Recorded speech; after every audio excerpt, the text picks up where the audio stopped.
Kumusta mga kadribol? Barangay Ginebra Import Justin Brownlee umaasang makakamit ang kampeonato ngayong PBE Season 49 Commissioner's Cup. May pabiro pa itong banat sa press conference na aabot daw sa 4 na laro ang aabutin sa PBE Finals kontra Token Tex Tropang Giga. Narito ang kanyang naging pahayag. I wish only 4, we can win 4 games, but we're not expecting that. We expecting to go however many games there is, to be honest, but just trying our best to come out on top. I can't really call it, but hopefully we win and we're gonna fight hard for that. May mangahang na banat si Justin Brownlee na sana daw ay umabot lamang sa 4 na laro ang aabutin ng PBE Season 49 Commissioner's Cup Best of 7 Final Series sa pagitan ng Barangay Ginebra at Token Tex Tropang Giga. Ito'y matapos nilang talunin ng Northport Batang Pier sa serye na 4-1.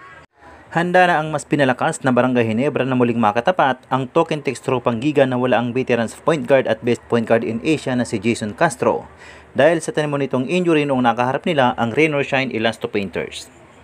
Sa press conference na ginanap, pabirong sinabi ni Justin Brownlee na sana daw ay 4 na laro lamang abutin ng serye. Ganano na di umano silang makaharap at muling makabawi sa Token Tex ngayong finals. Malaking tulong di umano ang pagkakaroon nila ng additional big man sa katuan ni Troy Rosario na pwede maglaro ng 3-4-5 position.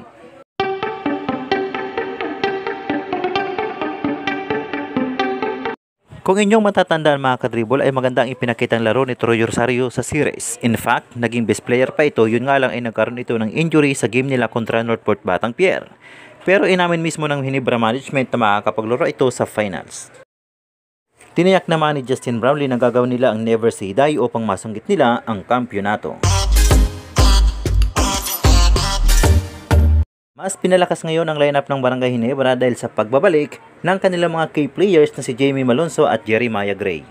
Sa aking palagay mga kadribol, kung titingnan natin mabuti, una, pareho Ginebra at Token Tex ay may mas malakas na depensa kaya't maaaring magkaroon ng mas mababang score sa mga laro. Pangalawa, mga clutch player, parehong team ay may mga clutch player na kayang gumawa ng mahalagang puntos.